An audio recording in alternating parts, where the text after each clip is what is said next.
Assalamualaikum everyone. I'm audible. वालेकुम सलाम। Yes ma'am. Okay so start करते हैं। कल ब्लॉग का पढ़ा था जो रैंडम फॉरेस्ट क्लासिफायर और डिसीजन ट्री का। हम लोगों ने लिंक शेयर किया हुआ है एक जावा टी पॉइंट ब्लॉग, तो वहाँ से पढ़ा था किसी ने अपने पे।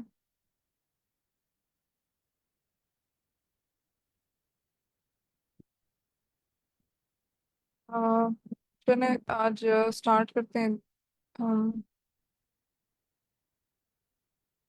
रैंडम फॉरेस्ट क्लासिफायर से, जहाँ से हमने लास्ट टाइम छोड़ा था।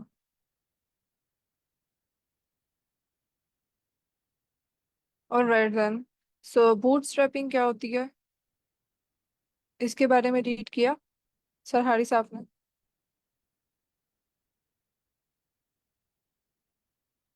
नो मैंने सारा रीड नहीं किया क्योंकि मेरा एग्जाम चल रहा है तो उसमें थोड़ा बिजी हूँ। Okay, right, alright. ऑलराइट, सो एक चीज तो हम ये देख रहे थे कि रीसैम्पलिंग इसमें हो रही होती है। और रीसैम्पलिंग बूटस्ट्रैपिंग में क्या है कि बूटस्ट्रैपिंग के अंदर रीसैम्पलिंग का मतलब ये है कि जैसे हम कोई कुरअंदाजी निकालते हैं।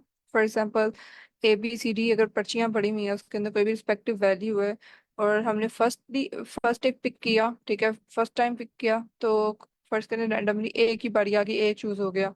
अब मैं जब सेकेंड टाइम दोबारा से पिक करूंगी, तो ये नहीं होगा कि मैं BCD जो बाकी बची हैं सिर्फ उनको चूज करूं, बल्कि मैं सेकेंड टाइम चूज करने के लिए ए को दोबारा उस बॉक्स में पहले डालूंगी। फिर उसके बाद मैं दोबारा से रैंडमली पिक करूंगी। तो जो ए है जो पहली दफा पिक हुआ है, उसके दूसरी दफा भी पिक होने के उतने ही चांसेस हैं जितने पहली दफा थे, बिकॉज मैंने उस पर्ची को दोबारा वापस डाल के फिर रैंडम पिक किया है। सो इसलिए इसको सैम्पलिंग विद रिप्लेसमेंट कहते हैं। फ्री सैम्पलिंग होती है ये बूटस्ट्रैपिंग के अंदर, ठीक। तो sampling with replacement is another name of free sampling, क्योंकि हम रिप्लेस कर देते हैं दोबारा से उसके अंदर, ठीक। तो ये एक छोटा सा कॉन्सेप्ट था। फिर उसके बाद बूटस्ट्रैपिंग पे आते हैं कि बूटस्ट्रैपिंग ये कर रहा है तो होता क्या है। और स्पेशली रैंडम फॉरेस्ट के केस में हमने बताया था कि इसके नाम में रैंडम इसलिए है कि एक तो ये कि ये बूटस्ट्रैपिंग करता है, और दूसरा ये कि इसमें रैंडम फीचर सिलेक्शन होती है। सो इन दो चीजों की बेस पे हम ये कह रहे थे कि ये हम इसे रैंडम कहते हैं, राइट। तो अब देख लेते हैं पहले फर्स्ट ऑफ ऑल कि ये बूटस्ट्रैपिंग और रैंडम सिलेक्शन फीचर सिलेक्शन हो कैसे रही है। यानी अब हमें पता है कि रैंडम फॉरेस्ट के केस में क्या है कि रैंडम फॉरेस्ट है जंगल है। किस चीज का जंगल है? डिसीजन ट्रीज का जंगल है, ठीक है। मतलब कि छोटे छोटे बहुत सारे डिसीजन ट्रीज मिलके रैंडम फॉरेस्ट क्लासिफायर बना रहे होंगे। तो अब इसमें अब मैं अगर ये करती हूँ कि मेरे पास तो एक ही डाटा सेट है, अगर मैं इतने सारे जो डिसीजन ट्रीज हैं इन सब पे मैंने जो रैंडम फॉरेस्ट के अंदर, ठीक है, रैंडम फॉरेस्ट के अंदर ये सारे डिसीजन ट्रीज हैं। अब मैं इन सब डिसीजन ट्रीज के लिए अगर सेम ही डाटा फीड करवाऊंगी, तो क्या रिजल्ट सेम आएगा कि डिफरेंट आएगा? ऑफ कोर्स ऑलमोस्ट सिमिलर ही होगा, क्योंकि एक ही तरह का डाटा सेट में हर हर डिसीजन ट्री पे फीड करवाएंगे तो इतना ज्यादा डिफरेंस नहीं होगा इनकी आउटपुट में। अब रैंडम मैं इसमें क्यों रैंडमाइज करूंगी बूट स्ट्रैपिंग के थ्रू, कि उससे फिर क्या होगा कि हर डिसीजन ट्री को उस डाटा के ना मल्टीपल, इसके मगर कॉम्बिनेशंस बना लो कोई multiple after bootstrapping and random features, ठीक है। तभी जो इसका कोई कॉम्बिनेशन या सबसेट बनेगा ना हर डिसीजन ट्री का, तो क्यों ना मैं एक डिसीजन ट्री का कोई डाटा का कोई मल्टीपल सबसेट बना लूं, तब ये वाला सबसेट वन इसमें जाए डिसीजन ट्री वन के अंदर, फिर सबसेट टू जो है डाटा का एक डिफरेंट थोड़ा सा रैंडमाइज करके कॉम्बिनेशन एक नया बनाओ, वो डिसीजन उसी रीजनल डाटा सेट के हवाले से वो इसमें जाए, और हर एक मतलब यूनिक जो सबसेट है डाटा का बन के वो इनमें जाए, ठीक है। अलग अलग डिस्ट्रीब्यूशंस हो डिसीजन ट्रीज के अंदर, और फिर इनकी जो आउटपुट होगी उसको फिर मैं लेटर ऑन कंपेयर कर सकती हूँ कि इसने इन्होंने क्या प्रिडिक्ट किया, तो वो डेफिनेटली थोड़ी थोड़ी यूनिक होगी हर एक के अंदर। So it is the whole concept of random forest. अब इसके अंदर मल्टीपल स्टेप है, ठीक है। जब मैं इसके अगेन जब आउटपुट आएगा तो उसको कैसे करूंगी, इट्स एन एग्रीगेशन स्टेप जिसपे हम बाद में जाएंगे। अभी फिलहाल के लिए ये है कि जो मैंने डाटा है वो सिमिलर नहीं देना सारे डिसीजन ट्रीज को, बल्कि मैंने उसके सब सेट्स बनाने हैं, डिफरेंट डिफरेंट कॉम्बिनेशंस। और वो जो डिफरेंट कॉम्बिनेशन या डिफरेंट सब सेट्स बनाने हैं मैंने डाटा सेट के, उसके लिए मैं बूटस्ट्रैपिंग और रैंडम फीचर्स करूंगी, राइट।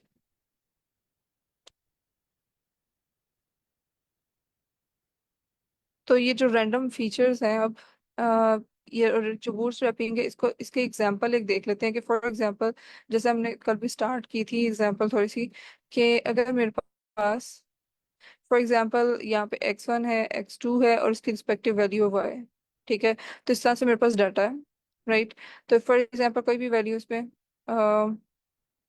x की है और इसके रिस्पेक्टिव कोई दूसरा फीचर है जिसमें कोई भी वैल्यू है।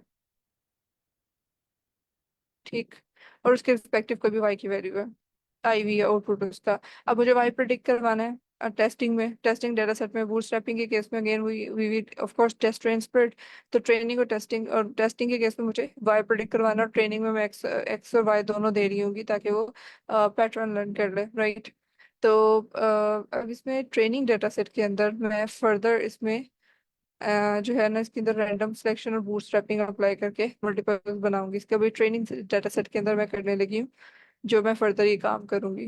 राइट, तो अब इसमें क्या है कि मैंने एक्स और वाई के यहाँ पे पर्टिकुलर जो है इसके मैं डिसीजन ट्रीज अगर मुझे फॉर एग्जाम्पल एक से ज्यादा डिसीजन ट्री में भेजना है तो मैं इसके मल्टीपल कॉम्बिनेशंस बना लूँ, यानी एक x1 और x2 कुछ इस तरह से हो जाए कि इसी के मैं मल्टीपल कॉम्बिनेशंस बना दूंगी।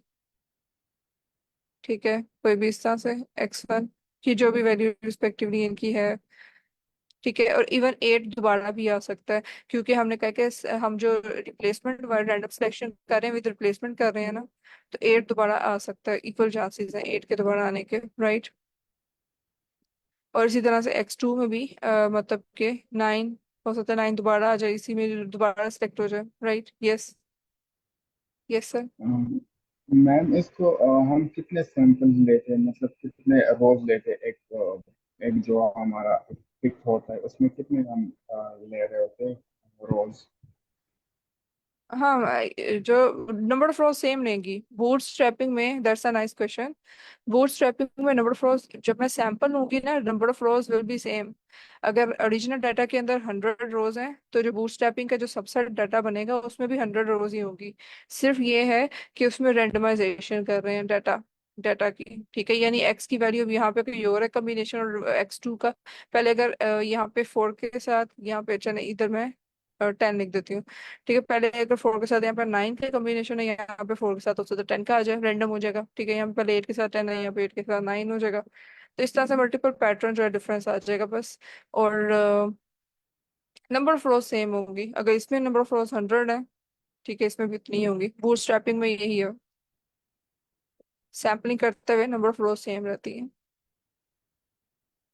राइट, मैं मैम एक एग्जांपल से बताइए, सपोज हमारे पास डेटा सेट में 100 रोज है टोटल, तो उसको किस तरह होगा?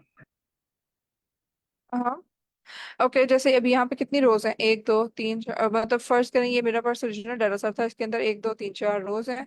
तो जो मेरे पास अब बूट स्ट्रैपिंग के केस में वो सबसेट बनाएगा ना, ठीक है, उसकी भी इतनी ही रोज होंगी। x1 x2 फॉर एग्जाम्पल उसने एक सबसेट बनाया है तो उसमें भी 4 ही रोज होंगी। ठीक, लेकिन अब यहाँ पे क्योंकि रीसैम्पलिंग हो रही है तो हो सकता है यहाँ पे पहले 4 आ जाए, 8 आ जाए, 8 आ जाए और फिर 2 आ जाए। ठीक है, तो इस तरह से रैंडमली वो यहाँ से वैल्यूज पिक करेगा। ठीक है, और रोज जिस तरह पहले भी 4 थी वैसे अभी भी 4 ही हैं। ठीक है, और इसी तरह से यहाँ से भी रैंडमली पिक करेगा, तो ये ऑलमोस्ट हो सकता है 2 और 2 ऐसे आ जाए, x2 में से ये वाली वैल्यूज आ जाए रैंडम उसने ले ली। ठीक है, तो अब इसका जो x1 और x2 का कॉम्बिनेशन एक नया आ गया। इसी तरह से एक और डाटा सेट बना लेगा फॉर एग्जांपल। अब ये वाला एक सबसेट जो है ये एक डिसीजन ट्री के पास चल जाएगा। राइट, इसी तरह से एक और सबसेट बना देगा, इसी में से दोबारा से 4, फॉर एग्जांपल मैं रैंडम ले रही हूँ 2 3, और यहाँ पे ये इसमें से x2 में से जो फॉर एग्जांपल 9 10 10 2। ठीक है, तो अब ये एक सबसेट बनाया, ये दूसरा सबसेट बनाया, और इनकी रिस्पेक्टिव y की वैल्यू। मैम ये जो हमारे पास यहाँ पर अभी एक्स और एक्स की चेंज हो रहे हैं, तो ये तो हमारे फिर इफेक्ट करेगा ना। सपोज एक हमारे पास एक हार्ट अटैक प्रिडिक्शन में एक हमारे पास वेरिएबल एज है, तो अगर वो मतलब रेंडमाइज करें तो फिर उससे इफेक्ट नहीं पड़ेगा हमारे पे और रिजल्ट के ऊपर। यस डेफिनेटली पड़ेगा। यानी इनके रिस्पेक्टिव वाई की वैल्यू भी साथ साथ होगी, ठीक है, मगर ये जो मैंने मतलब कि मैंने ये कॉम्बिनेशंस बताए हैं कि डेफिनेटली वो पड़ेगा, इसलिए थोड़ी सी यूनिकनेस आएगी हर डिसीजन ट्री के अंदर। ठीक है, मतलब कि एक एक अब उसी डाटा सेट में से मैंने एक ये कॉम्बिनेशन बना लिया, एक ये कॉम्बिनेशन बना लिया, हो सकता है मैं क्या मजीद में इसके कॉम्बिनेशन बना लूँ, एक्स वन और एक्स टू के एक और कॉम्बिनेशन यहाँ पे बनाऊंगी, तो वो भी डिफरेंट होगा, तकरीबन थोड़ा बहुत यूनिकनेस आएगी। तो इसकी इसकी वाई की वैल्यू, इसकी वाई की वैल्यू अलग और इसकी वाई की वैल्यू अलग आएगी। ठीक है, और मतलब कि वो कैसे होगा, वो कैसे डिसीजन ट्री में, यानी मैं पहले इसको वाई की वैल्यू निकालने के लिए जब क्या होगा कि ये रिस्पेक्टिवली जब ये इन डाटा सेट्स को मैं फर्दर इनके जब डिसीजन ट्रीज में फीड करवाऊंगी, for example decision tree one, decision tree two, random forest के अंदर क्योंकि हमें पता है एक से ज्यादा डिसीजन ट्रीज मौजूद हैं, तो जब मैं इनके रिस्पेक्टिव वैल्यूज ऐड कराऊंगी तो इनके आउटपुट्स फिर यानी जो वाई की वैल्यूज आएंगी वो भी ऑलमोस्ट थोड़ी बहुत डिफरेंस होगा उनके अंदर, यानी ठीक है, क्योंकि मैंने इनको डिफरेंट रैंडम जो है अब की बार थोड़ा सा, यानी डाटा सेट तो मेरे पास एक ही है, लेकिन आई जस्ट ट्राइड के यूनिक वैल्यूज जाए हर डाटा डिसीजन ट्री के पास, ताकि थोड़ा सा डिफरेंस क्रिएट हो सके, और मतलब कि आउटपुट में यूनिकनेस आए इन तीनों के, वरना तो एक ही डाटा सेट में बार बार डिसीजन ट्री के अंदर दूंगी तो इतना ज्यादा डिफरेंस नहीं होगा, राइट।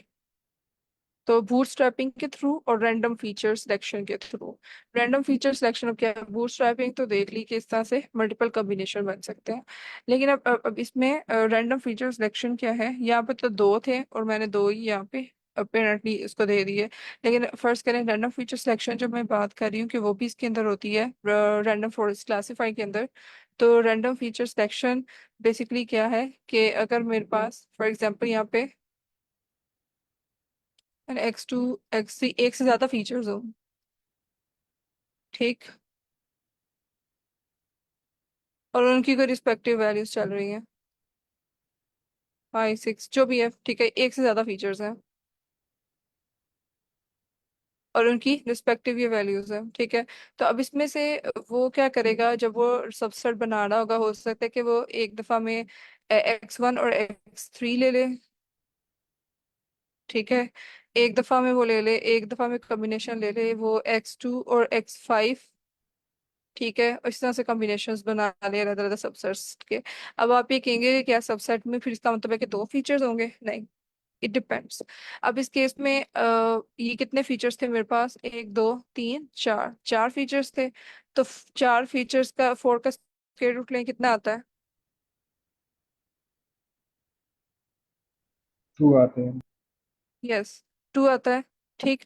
तो असल में ये एक काइंड एक स्टैंडर्ड रूल बनाया हुआ है काइंड ऑफ कि जो आइडियल साइज है ना फीचर सबसेट का, कि मैं जो रैंडम फीचर्स भी तो सेलेक्ट करने हैं, तो वो ये है कि जितने नंबर ऑफ फीचर्स हैं उसको स्क्वायर रूट ले लो, ठीक है, नंबर ऑफ फीचर्स 4 है उसका स्क्वायर रूट ले लो, या फिर एक दूसरा तरीका ये भी है कि लोग ले लो नंबर ऑफ फीचर्स का, ठीक है। तो जो नंबर फीचर्स का लोग होगा या नंबर ऑफ फीचर्स का स्क्वायर रूट होगा, तो उसके हिसाब से नंबर्स जो है वो फिर रेंडमली उनको सेलेक्ट कर लेगा नंबर ऑफ फीचर्स को। तो इस तरह से क्या हुआ है कि रैंडम जो पैटर्न बना, तो इससे भी यूनिकनेस आ जाएगी डाटा सेट सबसेट्स के अंदर, और हर यूनिक डाटा सेट जो डाटा का सबसेट है वो हर डिसीजन ट्री पे जाएगा, ठीक है। तो इस तरह से जब ज्यादा हमारे पास मल्टीपल फीचर्स हैं जितने भी हो, अब फर्ज करें अगर पॉइंट पे वैल्यू आती है तो हम उसको राउंड ऑफ भी कर सकते हैं, फॉर एग्जांपल अगर स्क्वायर रूट करके वैल्यू आती है 2.5, तो हम इसमें वो या 2 ले लेंगे, मतलब या 2 नंबर ऑफ फीचर्स का स्क्वायर रूट ले लेंगे या 3 ले लेंगे। सो ये चीज़ वो ऑटोमेटिकली जो है ना हो रही होती है जब हम डिसीजन ट्री अप्लाई करेंगे, उसमें ऑलरेडी ये सारे एल्गोरिदम में मौजूद है, लेकिन कैसे काम कर रहा है वो हम तो थोड़ा सा देख रहे हैं अंडरस्टैंडिंग के लिए अपनी, राइट। सो हम लोगों ने यहाँ पे पढ़ा कि बूटस्ट्रैपिंग और रैंडम फीचर सिलेक्शन ऐसे हो रही है, इस चीज़ की क्लैरिटी भी है, यस सर। और मैम जो मतलब हमारे पास जो सैंपल लिए है उसमें वो हम देख सकेंगे जब जब हम कोड में अप्लाई करेंगे। जो फीचर्स सिलेक्ट किए हैं उसने रैंडमली, जी जी। ओके, सो हमने तो सिंपल जैसे हम सारे वो पहले भी कर रहे थे ना कि रैंडम जो डिसीजन ट्री क्लासिफायर है, जस्ट मैंने उसका इंपोर्ट करवाया साइकिल से और फिट करवा दिया, ठीक है। सिर्फ दो लाइंस ऑफ कोड है, एक इंपोर्ट करवा ली एक फिट करवा ली, इसी तरह से इसमें भी यही है। तो अगर मुझे ये पता करवाना है कि इसने कौन कौन से फीचर सेलेक्ट किए हैं, we can may be visualise that. जैसे हम डिसीजन ट्री को विजुलाइज किया था तो हमें पता चल रहा था कि उसमें कौन कौन से फीचर को वो आगे लेके आ रहा है, ठीक है ना। तो स्प्लिटिंग करते हुए क्या क्या फीचर्स आ रहे हैं, तो एक तो थोड़ा सा वहां से हमें आइडिया हो सकता है, और बाकी अगर कोई कोड होगा मैं भी डेफिनेटली जिसे हम प्रिंट भी करवा सके किसने कौन से फीचर्स को लिया है अपेरेंटली। लेकिन हमें वहाँ पे जब हम अगर सीधा सीधा उसे कर रहे हैं ना मशीन लर्निंग के लिए, तो उसमें ये चीज़ें नहीं आ रही थी, क्योंकि वो बैकएंड पे सारा कुछ रन करके खुद ही हमें आउटपुट दे देता है जस्ट। राइट, जैसे बाकी एल्गोरिदम्स में था कि वो उसके जो वर्किंग है पीछे कैसे हो रही है वो नहीं हमें शो होती, हमें जस्ट उसका आंसर आ जाता है। प्रिडिक्शन क्या हुई है, उसने कौन सी क्लास प्रिडिक्ट की है या वैल्यू प्रिडिक्ट की है या फिर एक्यूरेसी क्या है, ठीक है। तो हमें सिर्फ उसका आउटपुट शो होता है, रिजल्ट शो होता है।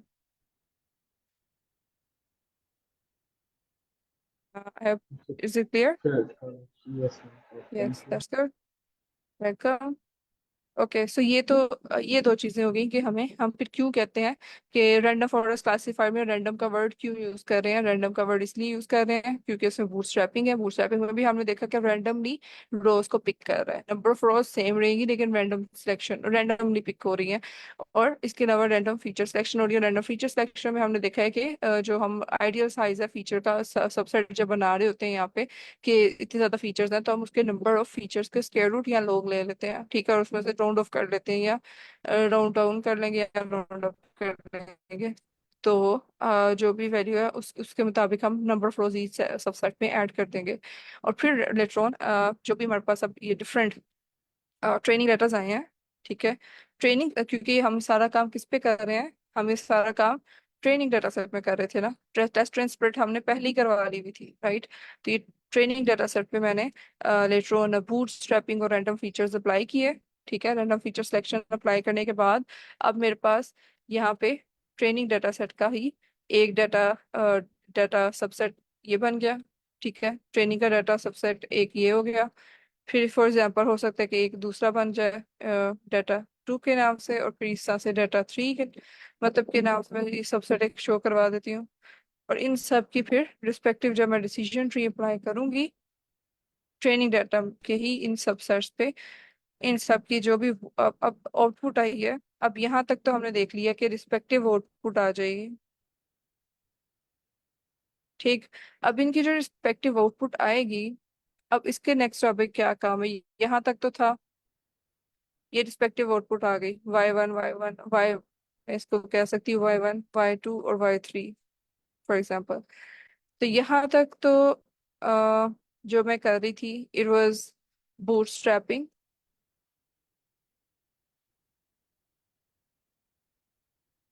प्लस रैंडम फीचर सिलेक्शन,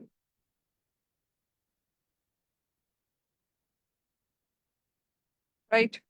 जिसमें मैंने ये वाले ट्रेनिंग डाटा सेट के डाटा के सबसेट्स बना लिए, और फिर उसके बाद ये वाला स्टेप हुआ तो फिर हमने डिसीजन ट्रीज के जो रैंडम फॉरेस्ट क्लासिफायर में होंगे वो लगा दिए। अब उसके बाद उसका आउटपुट आ गया। अब आउटपुट इतने ज्यादा आ गए तो हमने तो एक ही आउटपुट देना ना रैंडम फॉरेस्ट क्लासिफायर ने।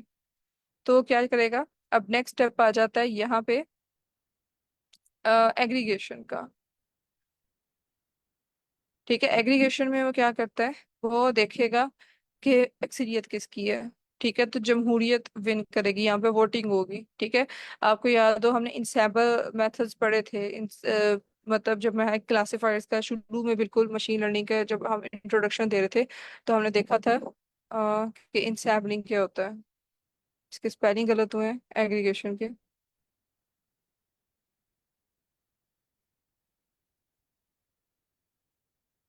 ओके, सो इंसैम्पलिंग क्या होता है, बेसिकली इसमें भी इंसैम्पलिंग हुई है ना, यानी कि हमने एक से ज्यादा डिसीजन ट्रीज को यूज किया रैंडम फॉरेस्ट क्लासिफायर में। तो जब इंसैम्पल करते हैं यानी एक से ज्यादा मॉडल्स को हमने इकट्ठा यहाँ पे किया, डिसीजन ट्रीज के मॉडल्स को हमने यहाँ पे इकट्ठा किया, तो अब एक से ज्यादा आउटपुट आया है। तो अब इसमें इंसैम्पल मेथड आई और फिर इसमें हमने देखा था कि वोटिंग होती है फिर, ठीक है। तो अभी डिपेंड करता है कि एक तो वोटिंग का तरीका हो सकता है इन दिस केस अगर मैं क्लासिफिकेशन के लिए यूज कर रही हूँ। I have also told and discussed it in the last class के जो रैंडम फॉरेस्ट क्लासिफायर है वो दोनों पर्पस के लिए यूज हो सकता है। ठीक है। वो रिग्रेशन के लिए भी यूज हो सकता है और वो क्लासिफिकेशन के लिए भी यूज हो सकता है। तो एग्रीगेशन अगर तो फर्ज करें रिग्रेशन के केस में हो रही है, चले पहले फर्स्ट ऑफ ऑल हम देख लेते हैं क्लासिफिकेशन के केस में। So if it is classification, तो क्लासिफिकेशन में क्या हो सकता है कि हो सकता है उसने मतलब कि एक वाई हो जो कि प्रिडिक्ट कर रहा हो यस, ये भी प्रिडिक्ट कर रहा हो यस, ठीक है। और मेरे पास मतलब एक वोट आया हो सकता है यस आया हो, क्योंकि कैटेगरीज प्रिडिक्ट करता है ना इसमें। तो उसने एक कैटेगरी नो की हो, एक कैटेगरी यस की हो, ठीक है। तो अब इसमें क्या होगी वोटिंग, वो देखेगा कि कौन सा वाली कैटेगरी ज्यादा है। तो इस केस में कौन सी कैटेगरी ज्यादा है, यस ज्यादा है, तो उसको चूज कर लेगा। ठीक। तो यहाँ पे वोटिंग होगी इस केस में। लेकिन अगर रिग्रेशन प्रॉब्लम है, तो रिग्रेशन प्रॉब्लम में आउटपुट क्या आती है? Continuous value. यस। हो सकता है कि यहाँ पे 1.5 आई, यहाँ पे 2.5 आई हो, यहाँ पे 2 आई हो, ठीक है। तो अब यहाँ पे वो क्या करेगा, वो मीन ले लेगा, ठीक है। अब उसने एक आउटपुट लेनी है, तो अब यहाँ पे वो रिग्रेशन के केस में, यानी अगर हमने रैंडम फॉरेस्ट रिग्रेसर यूज किया है, ठीक है। अगर मैं उस पर क्लासिफिकेशन के ऊपर इसे अप्लाई कर रही हूँ तो वैसे रैंडम फॉरेस्ट क्लासिफाइड कहूंगी। लेकिन अगर मैंने इसको किसी रिग्रेशन प्रॉब्लम के लिए यानी कॉन्टिन्यूस टारगेट वेरिएबल के लिए यूज किया प्रिडिक्ट करवाने के लिए, तो इसके फिर मैं रैंडम फॉरेस्ट रिग्रेसर कहूंगी। और रिग्रेसर, रैंडम फॉरेस्ट रिग्रेसर अलग से इंपोर्ट होता है साइकिट लाइब्रेरी में, ठीक है। तो अब इसमें जो आउटपुट है यानी वो एग्रीगेशन के स्टेप में, अगर रिग्रेशन है तो मीन मीन होता है इनका, यानी मैं 1.5 प्लस 2.5 प्लस 2/3, ठीक है। तो जो वैल्यू आएगी एवरेज वैल्यू वो इसकी एग्रीगेशन स्टेप में, यानी वोटिंग वोटिंग नहीं होगी, मीन आएगा इसमें। इसमें रैंडम फॉरेस्ट रिग्रेशन की एग्रीगेशन के लिए, ठीक है। तो जो मीन आउटपुट है वो हमारा वो आंसर होगा, ठीक, वाई का। और यहाँ पे क्लासिफिकेशन की एग्रीगेशन में वोटिंग हो रही है, राइट। और इस तरह से जो ये हम रैंडम फॉरेस्ट क्लासिफायर के अंदर यानी यानी रैंडम फॉरेस्ट के एल्गोरिदम, चाहे रेगुलेशन है चाहे क्लासिफिकेशन है, इसमें ये जो दो स्टेप्स हैं, बूटस्ट्रैपिंग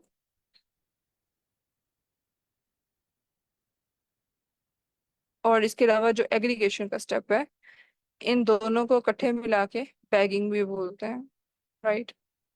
तो हम ये कह सकते हैं कि इसमें रैंडम फॉरेस्ट क्लासिफायर में बैगिंग होती है।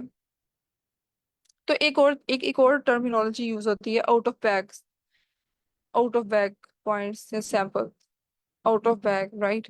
तो इसका क्या मतलब है आउट ऑफ बैग का? ये भी एक टर्मिनोलॉजी रैंडम फॉरेस्ट क्लासिफायर में यूज होती है, मे बी आप कभी सुने। तो असल में इसका इसलिए मैं यहाँ पे साथ ही बता रही हूँ, आउट ऑफ बैग बेसिकली यही है कि जब मैं यहाँ पे रैंडमली सिलेक्ट कर रही थी ना, और मैं ये कह रही थी कि रीसैम्पलिंग होती है, यानी हो सकता है ये वन, जैसे यहाँ पे ये 2483 था, तो 248। अब फर्स्ट करें यहाँ पे देखें रैंडमली सिलेक्ट किया उसने, और जो पहले सिलेक्ट हुआ उसके दोबारा आने के चांसेस हैं, तो नंबर ऑफ रोज तो सेम होगी, यानी यहाँ पे भी 4 थे तो यहाँ पे भी 4 है। लेकिन अब रीसैम्पलिंग हुई है कि मतलब कि फॉर एग्जांपल 8 पहले सिलेक्ट हुआ था, दोबारा सिलेक्ट करने के लिए उसने 8 को दोबारा उसमें डाला होगा डाटा में, और फिर दोबारा से, यानी उसके भी इक्वल चांसेस हैं दोबारा सेलेक्ट होने के। तो अब यहाँ पे देखो तो 3 नहीं है, ठीक है। अब इस रैंडम सिलेक्शन के केस में इसमें से 3 निकल गया है। तो मतलब कि रैंडम, तो इस तरह से भी चांसेस हो सकते हैं कि कुछ पॉइंट्स इंटायरली ही निकल जाए, कुछ रिपीट हो जाए, क्योंकि नंबर ऑफ रोज तो सेम रहेगी। अब वो ये तो नहीं करेगा कि 3 को अकोमोडेट करने के लिए एक 5 भी नो लगा दे, नहीं, इट विल बी सेम।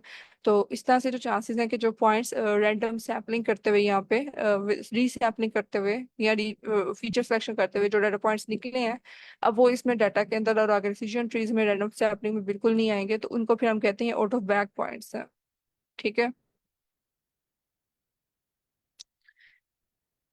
और राइट, यहाँ तक क्लैरिटी है, इजी था, राइट। और अगर मैं यहाँ पे सारा जो मैंने काम किया है कि मैं रैंडम फीचर्स ना लूँ, अगर रैंडम फीचर सिलेक्शन ना करूँ यहाँ पे, ठीक है, तो उसमें क्या होगा कि जितने भी ऑफ कोर्स हमने डिस्कस किया कि सारे जो डिसीजन ट्रीज हैं फिर वो सिमिलर एक्ट करेंगे, ठीक है। तो उससे क्या होगा बेसिकली, उससे हमारे इनपुट पे क्या आउटपुट पे क्या फर्क पड़ेगा, कि उससे हमारा वेरिएंस इंक्रीज कर जाएगा, ठीक है। सारे डिसीजन ट्रीज की जो आउटपुट है वो ऑलमोस्ट सेम होगी, तो उससे जो हमारा आर स्क्वायर वैल्यू है वो कम हो जाएगी, ठीक है। सो ये एक इम्पोर्टेंट एस्पेक्ट था। और राइट, अब इसके अलावा नेक्स्ट हम क्या कर सकते हैं इसमें मजीद? देखें वो उस x1 का वेरिएबल तो नहीं ना, वो x1 वेरिएबल में से तो निकल गया ना, जो x1 के अंदर उसकी वैल्यू थी, x2 के अंदर जो उसके रिस्पेक्टिव है उस फीचर के अंदर, वो तो वही वाले सेलेक्ट करेगा, right? I hope you got my point. मतलब उसने ये x1 था तो उसमें से रैंडमली सेलेक्ट करके यहाँ पे वैल्यूज दे दी हर बारी, ठीक है, जितने सबसेट्स बनाएगा।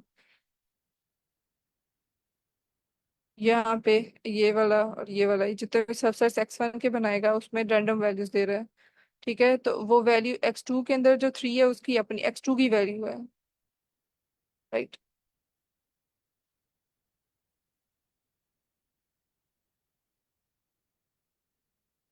Okay, so now let's move towards the next point.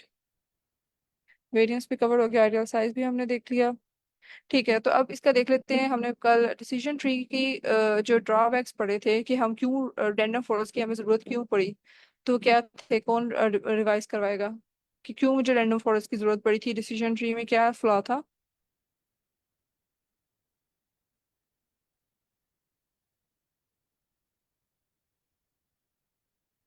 Decision tree अगर मैं एल्गोरिदम पहले यूज कर रही थी तो उसमें क्या ड्रॉबैक था, किसी को याद है?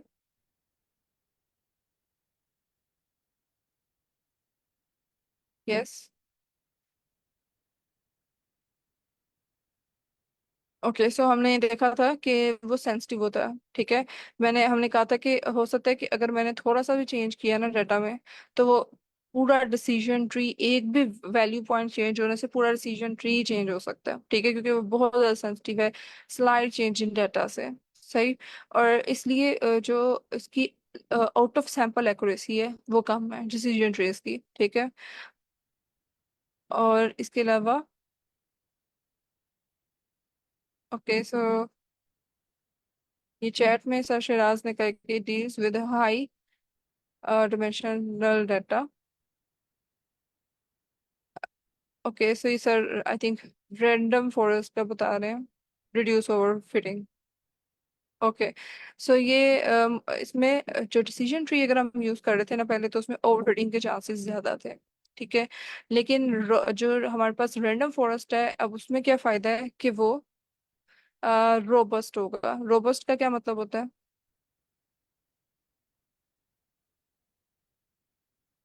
अगर मैं रैंडम फॉरेस्ट क्लासिफायर की प्रोज एंड कॉन्स लिखूं,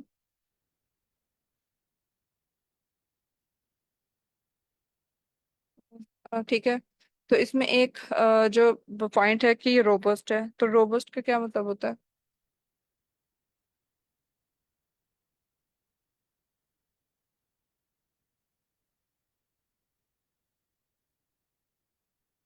जी, कोई रिस्पॉन्स? सर हारिस आप बताएं। नहीं, चैट में की बजाय नहीं, इसको सर शिराज आप बताएं जरा, रिलायबल चॉइस का क्या मतलब है, क्या रोबस्ट का ये क्या है? Yes, unmute yourself. जी सर हारिस, आप बता दें। मैम आई थिंक स्ट्रॉन्ग, या मतलब जो रिलायबल हो, जिसके हम जो रिजल्ट उस पे हम रिलाई कर सकें, आई थिंक, लेकिन देखा नहीं।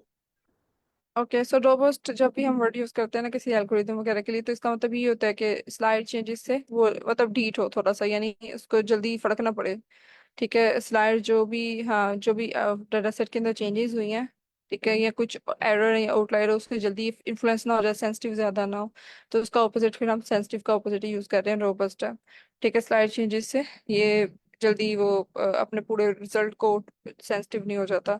और इसके अलावा क्योंकि इसमें हम एक से ज्यादा डिसीजन ट्री लेके उसके बाद उसकी जो है वो यूज कर रहे हैं, अ, उनके रिस्पेक्टिव आउटपुट्स की एग्रीगेशन कर रहे हैं, तो एक से ज्यादा डिसीजन ट्रीज हैं, definitely it is way more accurate, ठीक है। लेकिन इसमें कौन यही आ जाता है कि इसमें सबसेट्स बहुत ज्यादा है, ठीक है। तो बहुत ज्यादा सबसेट्स हैं बनेंगे, और फिर उन्हीं सबसेट्स के लिए उतनी ज्यादा वो जब डिसीजन ट्रीज यूज कर रहा है, ठीक है, तो उससे क्या होगा कि उससे उतनी ज्यादा हमारी कॉस्ट बढ़ेगी, ठीक है। जहाँ पे पहले एक डिसीजन ट्री लगना था, अगर लग रहा था, ठीक है, वहां पे अब जो है वो ज्यादा लग रहे हैं, तो इसका मतलब है कॉस्ट बढ़ गई, टाइम भी बढ़ गया उसको। जब हम रन करेंगे थोड़ा सा ज्यादा टाइम लगेगा, रिसोर्सेज ज्यादा लगेंगे, ठीक है। और इसके अलावा ये है कि इसमें जो पॉजिटिव पॉइंट है ये कि ये लेस ओवरफिटिंग करता है, जबकि अगर थोड़ा सा भी डाटा सेट ज्यादा हो तो डिसीजन ट्री जल्दी ओवरफिट हो जाता है, लेकिन इस केस में लेस ओवरफिटिंग है। और क्योंकि इसमें वैसे भी वोटिंग कर रहा होता है जब, ठीक है, तो क्लासिफिकेशन के केस में रैंडम फॉरेस्ट क्लासिफायर अगर हम यूज करें तो वो एग्रीगेशन के स्टेप में वोटिंग यूज करता है। तो वहां पे वो मोड यूज कर रहे होते हैं ना, कि जो सी ज्यादा वैल्यू है वो आएगी, तो इसमें ओवरफिटिंग के चांसेस इसलिए कम हो जाते हैं, इसलिए। और इसमें रिग्रेशन और क्लासिफिकेशन दोनों के लिए यूज हो सकता है। और इसके अलावा जो भी रिलेटिव फीचर इन्फो है वो यूज होती है। इसमें कॉन्स में ये हो सकता है एक और पॉइंट, क्योंकि इसमें डिसीजन ट्री क्लासिफायर्स बहुत ज्यादा यूज हो रहे हैं और उनकी रिस्पेक्टिव आउटपुट आ रही है, तो इसलिए इसको इंटरप्रेट करना थोड़ा सा मुश्किल हो सकता है। ठीक। सो ये थोड़ा सा प्रोज एंड कॉन्स हमने डिस्कस कर लिए। ओके। और राइट, सो अब इसमें देख लेते हैं, अगर कोई और पॉइंट हुआ तो we will add on later. अब इसकी कोडिंग देख लेते हैं, यहाँ तक तो कोई कंफ्यूजन नहीं है अभी तक जो हमने देखा, right. So let's just move towards coding now.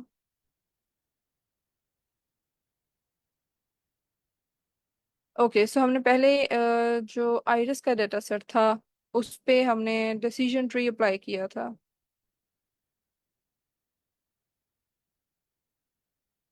Right. तो अब वही सेम आइरिस का डेटा सेट पहले हम जो है मैंने एसएनएस से लोड डेटा सेट किया हुआ है, ठीक है। यानी सीबोन के अंदर ही वो बिल्ट इन डेटा सेट है आइरिस का, उसी को यूज कर रही हूँ। ठीक, तो इसलिए मैंने जो सीबोन की लाइब्रेरी है उसको भी इम्पोर्ट यहाँ पे कर लिया रैंडम फॉरेस्ट क्लासिफायर लगाने के लिए। ठीक। और उसके बाद मैंने एक्स और वाई डिफाइन कर दिए, जो कि मैंने यहाँ पे एज यूजुअल लाइक मैं स्पीशीज को प्रिडिक्ट करवाना चाह रही हूँ। तो मैंने एक्स में स्पीशीज के अलावा बाकी सारे column sepal and sepal with, petal and petal with, और वाइल में वाई में जो सिर्फ स्पीशीज को प्रिडिक्ट करवाने के लिए यूज किया। तो random forest classified as I told कि it will be just 2 lines of code. So इसमें क्या है कि sklearn ensemble से मैंने इंपोर्ट करवाया रैंडम फॉरेस्ट क्लासिफायर को और मॉडल को। यहाँ पे मैंने जो है डिफाइन किया है कि मॉडल में मैं एन एस्टिमेटर्स दे रही हूँ 100। ठीक। तो एन एस्टिमेटर्स का क्या मतलब है कि मैं कितने number of trees decision trees इसमें लूंगी। I can also define that, यहाँ पे मैंने 100 लिया है, ठीक है। तो जैसे जितना मैं इसमें नंबर ऑफ डिसीजन ट्रीज को बढ़ाऊंगी ऑफ कोर्स उतनी ज्यादा परफॉर्मेंस बढ़ेगी। डिसीजन ट्रीज जितने ज्यादा है मतलब उतनी ज्यादा वो सबसेट्स बनाएगा, उतनी ज्यादा रेंडमाइजेशन भी होगी, और उतनी ज्यादा वो जब वो एंड पे वो एग्रीगेशन के स्टेप में उसके पास आउटपुट ज्यादा होगा कि जिसमें से वो वोटिंग कर सके क्लासिफिकेशन के इस केस में। ठीक। तो n estimators actually control the number of decision trees. इसके अलावा एक और अभी हम लोगों ने एक हाइपर पैरामीटर पढ़ा था, डेप्थ का।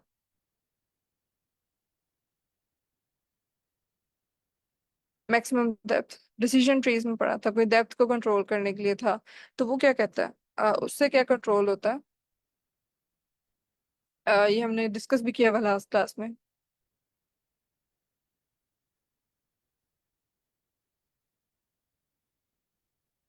अच्छा, ये बहुत ज़रूरी था कि आप लोग साथ साथ अपने एंड पे पढ़ें, तो जो इनफैक्ट मैंने लिंक भी शेयर किया था और उसको मैंने पिन भी किया हुआ है रिसोर्सेज में के जो सा हमारे पास वो ब्लॉग है, ठीक है।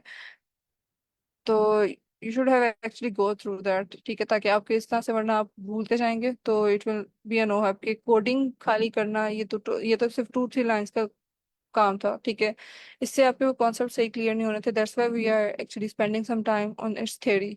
ठीक, जब जब अंडरस्टैंडिंग होगी तो लेटर ऑन आप, ये तो अभी सिर्फ सिंपल कोड लगा रहे हैं, लेकिन जब हमें रियल डाटा सेट पे जाना पड़ेगा, हमें उसकी एक्यूरेसी और मैट्रिक्स देके हमें इम्प्रूव करनी पड़ेगी, तो हमें इन हाइपर पैरामीटर्स को सारी बातें देखना पड़ेगा फिर। ठीक है, तो जब हमें पता होगा कि इनकी फंक्शनिंग कैसे है तो we can control little bit, we can change a bit. Yes. ठीक है, लेयर्स या लेवल्स की बात कर रहे थे, जैसे कि अगर जैसे यहाँ पे मैं बिल्कुल रूट नोड से अगर स्टार्ट हो रहा है तो ये इसका फर्स्ट एक लेवल आ गया, ये इसका सेकेंड लेवल आ गया। ठीक, और इस तरह से ये इसका थर्ड लेवल आ गया है। तो अगर मैं मैक्सिमम डेप्थ 3 रखती हूँ, इसका मतलब ये है कि ये वन वन लेवल है, ये 2 लेवल और ये 3 लेवल, इस तरह से मेरे पास अप टू द, यानी जो मेरे पास प्योर नोड आती है एंड पे लीफ नोड, वहां तक जिसके लेवल है ये 3 बनेंगे इस तरह। ठीक है। तो ये नंबर ऑफ लेवल्स को स्पेसिफाई करता है। और एन एस्टिमेटर्स क्या करता है, वो ये बताता है कि नंबर ऑफ डिसीजन ट्रीज कितने हैं। Got it?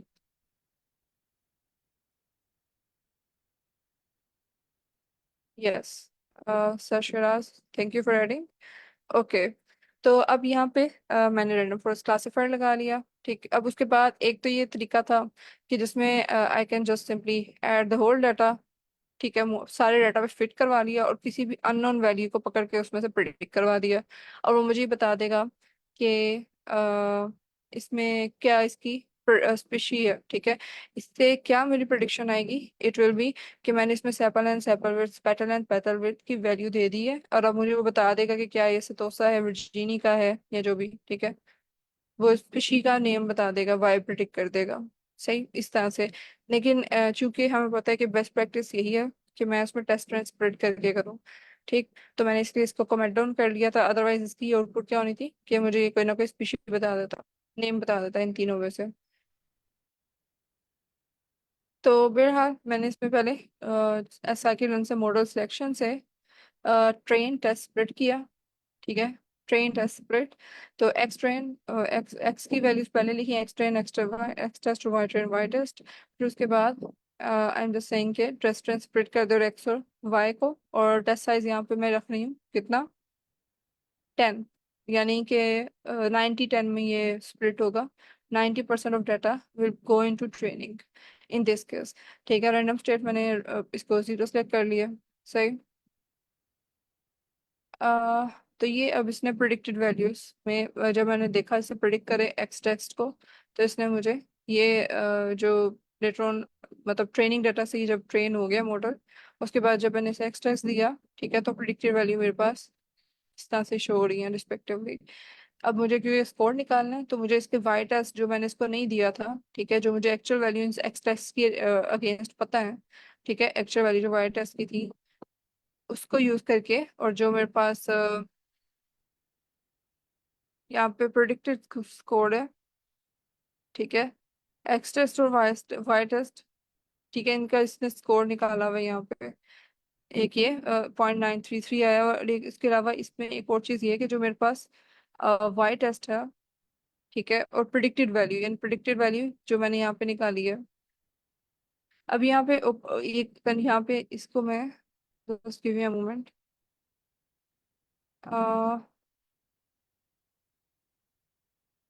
इसको एक्स टेस्ट की बजाय, चले इसमें से असल में से एक्स टेस्ट के अगेंस्ट प्रोडिक्शन हुई है उसको किया होगा। ओके, सो ये तो हमने एक्यूरेसी स्कोर निकाल लिया, एक्यूरेसी स्कोर आया 93। ठीक है, तो अब 93 जो आया, it is it is it are we still confident on it? अगर मुझे इसमें अभी भी कंफ्यूजन है, I can draw confusion matrix. ठीक है, अगर एक्यूरेसी स्कोर में हमें लगता है कि कोई कंफ्यूजन है, तो हम इस तरह से कंफ्यूजन मैट्रिक्स कैसे ड्रॉ कर सकते हैं, मैट्रिक्स और कंफ्यूजन मैट्रिक्स, और इसमें जो वाई टेस्ट है, ठीक है, जो एक्चुअल वैल्यूज है और जो उसमें प्रिडिक्टेड वैल्यूज है, इन दोनों को कंफ्यूजन मैट्रिक्स में डालूंगी मैं। ठीक है, अब जब कंफ्यूजन मैट्रिक्स क्या है, कुछ इस तरह से आउटपुट आएगी। राइट। तो अब जो ये कंफ्यूजन मैट्रिक्स है, इसको कैसे इंटरप्रेट करना है? हमने कंफ्यूजन मैट्रिक्स पहले पढ़ा हुआ है, क्या होता है कंफ्यूजन मैट्रिक्स में?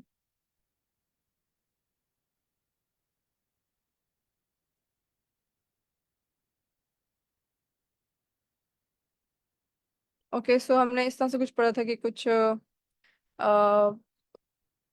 True positive, false positive, true negative, false negative, इस तरह से कुछ वैल्यूज थी। राइट, ट्रू नेगेटिव या फॉल्स नेगेटिव, ऐसे कुछ वैल्यूज थी। राइट, और हम देख रहे थे कि किस तरह से मतलब कि अगर पॉजिटिव भी था, यानी उसकी कैटेगरी उसने जो थी वही वाली प्रेडिक्ट करवाई, यानी सितोसा ओरिजिनल वैल्यू थी, और उसने भी सितोसा ही प्रेडिक्ट करवाई है, क्योंकि मैं इसमें एक्चुअल वैल्यू और प्रिडिक्टेड दोनों दे रही हूँ ना।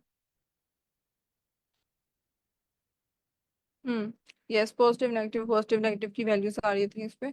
तो ये एक्चुअल वैल्यू जो है और प्रिडिक्टेड वैल्यू दोनों दे रही है, तो अब कंपेयर करेगा कि एक्चुअल वैल्यू अगर सतोसा थी, यानी पॉजिटिव, अगर उसको उसने सतोसा ही किया है प्रिडिक्ट, तो इसका मतलब है कि ये ट्रू पॉजिटिव है। ठीक है, कि उसने बिल्कुल सही सतोसा से प्रिडिक्ट किया है। ठीक। तो अब इस केस में जो कंफ्यूजन मैट्रिक्स आया है इसमें बता क्या रहा है, बेसिकली जितनी नंबर ऑफ रोज हैं और नंबर ऑफ कॉलम्स है ना, इसमें वो बताते हैं ईच क्लास को रिप्रेजेंट कर रहे होते हैं। यानी कि कितनी इसमें थी, अगर मैं इसका आइरिस के केस में देखूं।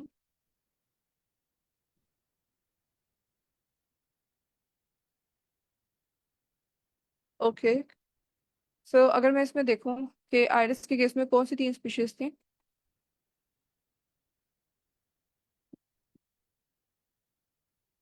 वर्जिनिका, वर्सिकुलर और setosa. Are you guys with me? Yes ma'am. Okay, boarding तो नहीं हो रहा?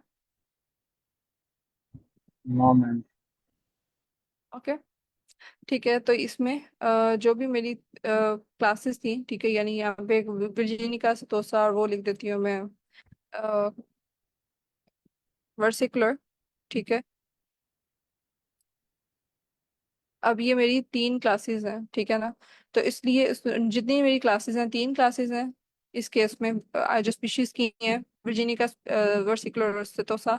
तो वो क्लास वन, क्लास टू और क्लास थ्री, इस तरह से यहाँ पे वो, और यहाँ पे भी वन, टू और थ्री। तो जितनी नंबर ऑफ रोज हैं वो भी बता रही हैं कि नंबर ऑफ क्लासेस कितनी है, और कॉलम्स भी उसी में बता रहा होगा कि कितनी नंबर ऑफ क्लासेस हैं उसकी। ठीक है। तो फर्स्ट अगर क्लास है, ये थोड़ा सा नीचे करना था। तो अगर यहाँ पे फर्स्ट क्लास देखें, तो वो देखेगा कि क्या वो जो वन क्लास है उसको इसने एक्चुअल वैल्यू ये थी और प्रिडिक्टेड वैल्यू अगर ये है, ठीक है, तो वो दोनों क्या सेम है। ठीक है। और अगर उसने एक्चुअल वैल्यू और प्रिडिक्टेड वैल्यू दोनों सेम है तो देन इट्स फाइन। वो यहाँ पे उसको वो पॉजिटिव, ट्रू पॉजिटिव कंसिडर करेगा, और अगर नहीं तो उसको नेगेटिव कंसिडर करेगा। अब यहाँ पे इसका थ्री आने का मतलब ये है कि वो जो क्लास वन इसने प्रिडिक्ट की है उसमें असल में भी यहाँ पे बाकी जीरो जीरो है। ठीक है। ये जीरो जीरो है, इसका मतलब ये है कि वो क्लास, यानी जो क्लास टू थी, फॉर एग्जाम्पल यहाँ पे समझाने के लिए ये कहती हूँ कि क्लास वन सेतोसा, वर्सिकुलर और वर्जीनिका। ठीक है, ये हैं क्लासेस। ठीक। तो अब उसमें थ्री इसमें और जीरो जीरो इसमें है, तो इसका मतलब ये है कि एक्चुअल में भी यहाँ पे जीरो जीरो है। इसका मतलब ये है कि इस रो के अंदर और कॉलम में भी, तो इसका मतलब ये है कि वर्सिकुलर और वर्जीनिका में कोई इस में ये वैल्यू नहीं थी। तीन की तीन सेतोसा में ही थी, इसमें इस वाले में रो में, और वो तीन की तीन उसने बिल्कुल सही सेतोसा में कैटेगराइज कर दी हुई है। ठीक। और इसी तरह से अगर क्लास टू है एट और बाकी जीरो जीरो है, इसका मतलब है कि उसने क्लास टू को यानी सही प्रिडिक्ट किया, बाकी दो जीरो जीरो ही हैं। ठीक है, जितनी एट वैल्यू थी क्लास टू की, और उसने एट की एट ही क्लास टू के अंदर ही डाली है। ठीक है। और इसी तरह से अब ये जो यहाँ पे थर्ड रो अगर आप देखें, तो इसमें अगर देखा जाए थर्ड रो के अंदर, मैं मोमेंट इसको थोड़ा नीट कर लूँ। ये थर्ड रो है, तो ये वन और थ्री शो हो रहा है इस केस में। एक तो जीरो ही है लेकिन एक वन और थ्री है, इसका मतलब ये है कि उसने जो थर्ड क्लास है ना, ठीक है, थर्ड क्लास जो थी उसके उसने यहाँ पे एक प्रोजेक्शन एक गलत की है। यानी कि तीन तो उसने, यहाँ पे भी तीसरी क्लास के लिए थ्री है, यहाँ पे भी तीसरी क्लास के लिए थर्ड रो है। ठीक है। तो यहाँ पे जो थर्ड तीसरी क्लास है उसके लिए उसने तीन प्रिडिक्ट की है, लेकिन एक उसने कॉलम टू के अंदर कर दी है, यानी क्लास टू के अंदर कर दी है। ठीक है। तो यानी कि है वो क्लास थ्री से बिलोंग करता था। ठीक है, इस रो के मुताबिक, यानी एक्चुअल वैल्यू क्लास थ्री ये बनती है उसकी, लेकिन उसने उसको क्लास थ्री वाले को उसने कॉलम थ्री में डालने की बजाय कॉलम टू में डाला। राइट। Got my point?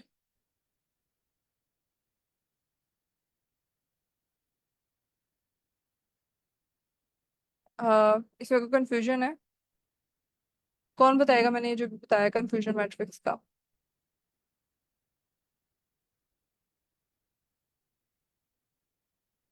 असल में यही है ना कि ये हर रो और कॉलम रिप्रेजेंट कर रहा है क्लास को, यानी ये क्लास वन है, क्लास टू है, क्लास थ्री। यहाँ पे भी ये पहली रो क्लास वन के लिए है, दूसरी रो क्लास टू के लिए, तीसरी रो क्लास थ्री के लिए है।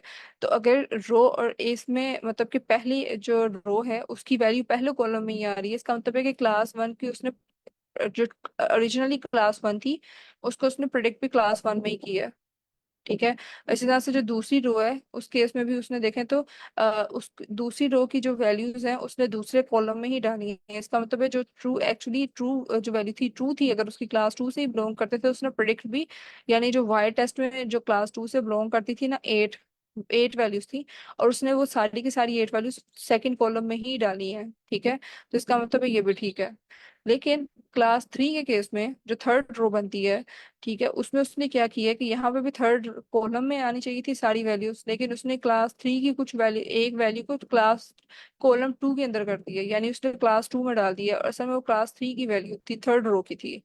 ठीक है, तो थर्ड रो की क्लास थ्री की वैल्यू को थर्ड कॉलम में ही जाना चाहिए था सारी की सारी, यानी यहाँ पे थर्ड कॉलम में फोर होना चाहिए था। ठीक है, तो फिर मगर उसने क्या किया, यहाँ पे थर्ड कॉलम के अंदर थ्री डाल दिया, यानी क्लास थ्री की यहाँ पे जो रो बनती थी उसके थर्ड कॉलम में सारी वैल्यूज जानी चाहिए थी, लेकिन उसने जो क्लास थ्री की एक वैल्यू यानी वो रोंगली प्रिडिक्ट करवाई है उसको सेकंड कॉलम में डाली, यानी क्लास टू से बिलोंग करवा दिया उसे। ठीक है, यानी रोंगली जो है डायग्नोज की है थर्ड क्लास की एक वैल्यू को as a class two value. Right, तो उससे इसलिए वन यहाँ पे आया है। वरना ये एक्यूरेट कैसे होना था कि यहाँ पे जीरो आता और यहाँ पे फोर आता, तो अगर ये ऐसे होता तो फिर यहाँ पे एक्यूरेसी इसकी वन आई होनी थी।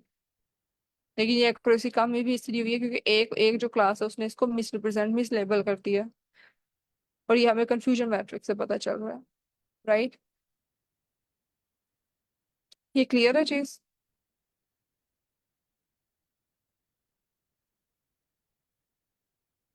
यस फिर मैम, दोबारा क्लियर। रिपीट करूँ या ओके? ओके, सर शिराज आप क्या कह रहे हैं, दोबारा एक दफा रिपीट करना है या वो पहले कह रहे थे? ओके, चलें अब इसको देखें कि अब मुझे ये कौन बताएगा कि फिर ये वन जो मैं इसको क्या कहूंगी, ये ट्रू पॉजिटिव है ट्रू नेगेटिव है, ये जो वन यहाँ पे आया हुआ है ये फास्ट पॉजिटिव है फास्ट नेगेटिव है, ट्रू ये पॉजिटिव मैम है फास्ट? फॉल्स फॉल्स पॉजिटिव है। फास्ट पॉजिटिव कैसे है? पॉजिटिव का तो मतलब ये था कि पॉजिटिव में ऐसे तब कहती कि क्योंकि ये क्लास थ्री थी इसकी अक्सर असल वैल्यू, और उसने भी प्रिडिक्ट क्लास थ्री की होती, लेकिन असल में मुझे पता है कि थर्ड रो में है तो क्लास थ्री थी, लेकिन इसने असल में प्रिडिक्ट क्लास टू की है, तो ये फिर पॉजिटिव कैसे हुआ? पॉजिटिव तो मैम तब होना था ना कि फॉल्स पॉजिटिव नहीं है मैम, इसलिए ये नहीं मतलब इसने गलत ग्रुप में फॉल्स को। नहीं, फास्ट पॉजिटिव कैसे होता?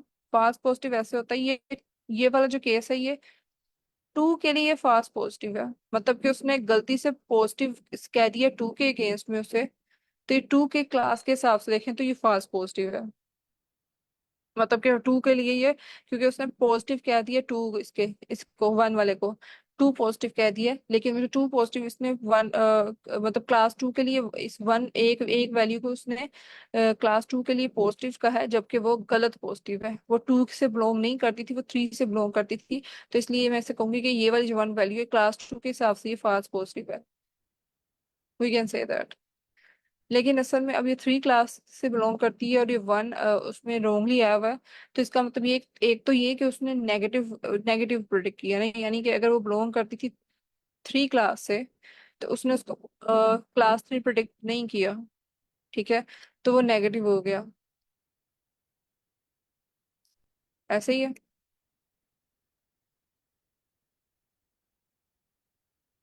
और इसके अलावा क्योंकि इसने रोंगली नेगेटिव था, यानी कि वो असल में इससे बिलोंग करता था लेकिन उसने उसको नेगेटिव कहा है, वो रोंग नेगेटिव उसने कहा है, तो इसलिए ये फास्ट नेगेटिव है, ये जो वन है यहाँ पे इस केस में। सही है सो मैम, इस लेकिन चीज, फिर भी थोड़ा कंफ्यूजन सा है। Okay so let's just read it from here. ठीक है, इसी चीज को यहाँ पे इंटरप्रेट करवाया हुआ है।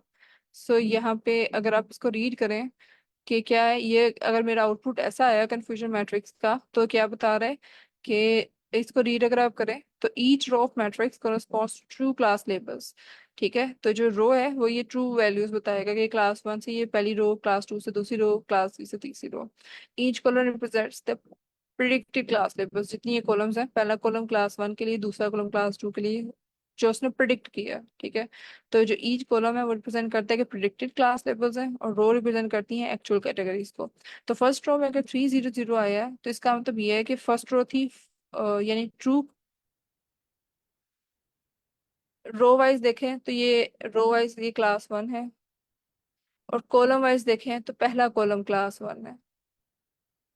लेकिन ये जो रो वाइज क्लास 1 है, ये यानी ये एक्चुअल वैल्यूज को शो कर रहा है। ये क्लास 2 सेकेंड रो, ये क्लास 3 सेकेंड थर्ड रो। लेकिन ये जो कॉलम वाइज क्लासेस ले रहा है, ये प्रिडिक्टेड वैल्यूज को शो कर रहा है। पहला कॉलम क्लास 1 का, दूसरा कॉलम प्रिडिक्टेड प्रिडिक्टेड क्लास 2, जो उसने प्रिडिक्ट किया वैल्यूज, ठीक है, उसके लिहाज से है। ठीक, तो अब वो कह रहे हैं ना, अगर 300 पहली रो में आया तो इसका मतलब ये है कि तीन इंस्टांसेस हैं क्लास 0 से, यानी पहली क्लास से, and are were predicted predicted as class 0, no misclassification. क्योंकि बाकी किसी कॉलम के अंदर नहीं उसने वैल्यू डाली, उसने भी पहली ही कॉलम के अंदर डाली है, जो यानी उसे बेशक क्लास 1 कहते हैं, क्लास 0 से इंडेक्स स्टार्ट होता है, तो 0 1 2 इसने यहाँ पे लिखा हुआ है।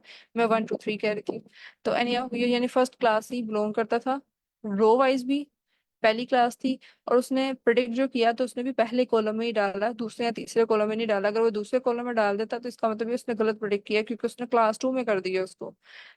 उसने यहाँ पे प्रिडिक्टेड में भी सारी वैल्यूज को तीन ही थी, और तीन की तीन ही उसने यहाँ पे प्रिडिक्शन में कॉलम 1 में डाली है। So then it's fine. ठीक है, इसका मतलब है कि इसने बिल्कुल ठीक प्रिडिक्ट किया है। ठीक है, सेकेंड रो 0 8 0। तो इसको जरा एक नजर रीड करें, फिर उसके बाद हम दोबारा मैं ये पूछूंगी, एक्सप्लेन करने के लिए कहूंगी सबको, किसी को भी। तो ये नजर आ रहा है ना, इतना ठीक है, नजर आ रहा है, रीडेबल है आई गेस। तो ये अब इंटरप्रिटेशन तक इसको, इस कंफ्यूजन मैट्रिक्स को पढ़ा।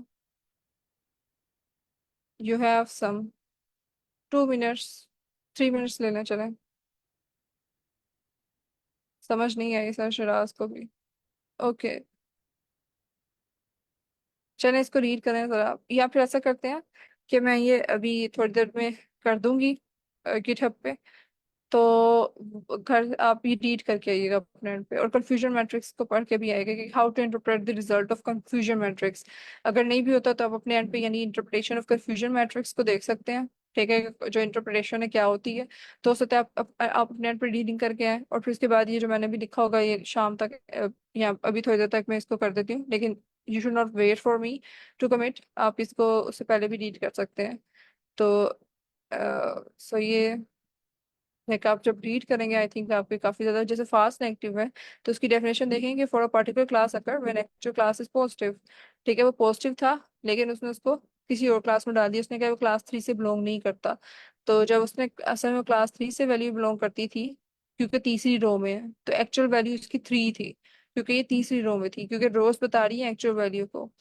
तो तीसरी रो में थी तो इसकी एक्चुअल वैल्यू 3 थर्ड कॉलम में आनी चाहिए, ये थर्ड कॉलम का पार्ट होना चाहिए था, लेकिन उसने इसको प्रिडिक्शन में सेकंड कॉलम में कर दिया है, यानी क्लास 2 से बिलोंग करवा दिया है। तो ये उसने यानी एक ऐसी एक्चुअल क्लास वो पॉजिटिव थी, वो 3 से बिलोंग करती थी, लेकिन उसने नेगेटिव इसको प्रिडिक्ट करके उसको क्लास 2 में कर दिया, यानी कि उसने जब उसे किसी और क्लास के अंदर डाल दिया, तो इसका मतलब ये है कि उसने उसको नेगेटिव प्रिडिक्ट किया। और इससे कंफ्यूज नहीं होना, मैं इसको 1 2 3 ले रही थी काउंटिंग में, इसने यहाँ पे जो राइटिंग में किया इसने 0 1 2 लिया हुआ काउंटिंग में, बात हुई कि फर्स्ट सेकंड और थर्ड। तो इंडेक्सिंग थोड़ी सी चेंज हुई हुई है, otherwise everything concept is same.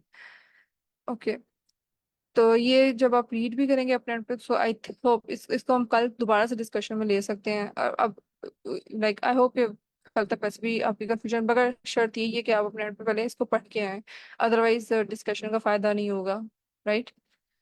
तो अच्छा, अब ये मैंने सेम वही चीज है, अगर मैं इसको वहां पे नंबर फॉर्म में है, अगर ये बहुत ज्यादा नंबर्स हो जाए ना, अभी तो ये सिंपल डाटा सेट था, तो लेकिन अगर ज्यादा नंबर्स हो तो हम इस तरह से देखने की बजाय प्रेफर करते हैं कि हम उसका प्लॉट ही कर लें। ठीक है, तो कंफ्यूजन मैट्रिक्स को हीट मैप पे हम प्लॉट करवा सकते हैं। ठीक है, मैंने वही जो सीएम जो मैंने ऊपर कोड में डिफाइन किया था ना, कंफ्यूजन मैट्रिक्स में वेरिएबल में स्टोर करवाया था सीएम में, ये ये वाला कंफ्यूजन मैट्रिक्स जो मैंने प्रिडिक्टेड और एक्चुअल वैल्यूज के दरमियान में बनवाया था, तो इसी को मैं जस्ट यहाँ पे हीट मैप में डलवा रही हूँ। ठीक है, तो हीट मैप में मैंने एनोटेशन ट्रू करें की, ताकि उसके ऊपर वैल्यूज यहाँ पे मुझे शो हो लिखी हुई। ठीक है।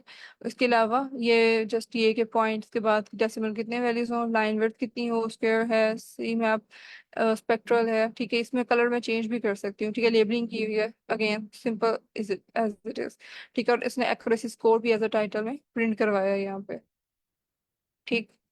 तो यहाँ पे मुझे उन वैल्यूज के रिस्पेक्टिव जो कंफ्यूजन मैट्रिक्स की थी उनकी यहाँ पे इसी सेम वही चीजें इस तरह से शो होगी, राइट। अब जैसे जो जीरो जीरो है वैसे ही शो हो रहे हैं पहली वाली रो में। और मतलब पहली रो भी वैसे बता रही है कि फर्स्ट से बिलोंग करता है, इसमें डाला भी इसने फर्स्ट कॉलम में है। यहाँ पे जो थोड़ा सा उसने रॉन्गली प्रेडिक्ट किया, वन वन आ गया सेट पर थ्री, ठीक है, लास्ट रो का। तो कंफ्यूजन मैट्रिक्स इस तरह से हम हीट मैप में भी शो करवा सकते हैं, which is more visually easily understandable, ठीक है। तो ओके, सो ये रैंडम फॉरेस्ट क्लासिफायर हम लोगों ने इस पे लगाया। अब यही सेम हम रैंडम फॉरेस्ट क्लासिफायर लगा सकते हैं हम अपने वो क्रेडिट स्कोर वाले में, ठीक है। तो जैसे कल हम लोगों ने क्रेडिट स्कोर के अंदर लगाया था, इसी को लेते हैं। और कल हमने डिसीजन ट्री वाले में क्रेडिट स्कोर लगाया था। तो अब हम इसी में यहाँ पे ही अगर मैं अब मॉडल लगाऊं इसमें रैंडम फॉरेस्ट क्लासिफायर, राइट। और अब मैं इसमें बाकी सारे, क्योंकि वेरिएबल्स यूजुअली हम सेम यूज कर रहे हैं, एक्स ट्रेन वाई ट्रेन, तो इसमें कोई इशू नहीं होगा। वो मैं एज इट इज भी जब इसमें लिखूंगी तो ये मुझे वो वैल्यूज बता देगा। तो जब मैं रन करती हूँ इससे, तो अब मैंने यहाँ पे पहले कल जो मैं क्रेडिट स्कोर वाला ले रही थी, अगर आपको याद हो कि वो क्रेडिट स्कोर के बेसिस पे जो उसकी जितनी वेरिएबल्स हैं कि वो उसकी मंथली सैलरी कितनी है, उसके जितने भी लोन्स उसने लिए हुए हैं, डिले पेमेंट कितनी है, ये सारे फीचर्स हमने एक्स में दिए थे। और उस बेस पे हम प्रिडिक्ट कर रहे थे कि उस कस्टमर की मतलब कि क्या उसका लेवल और रैंक क्या है, क्या वो गुड है, स्टैंडर्ड है या पुअर है।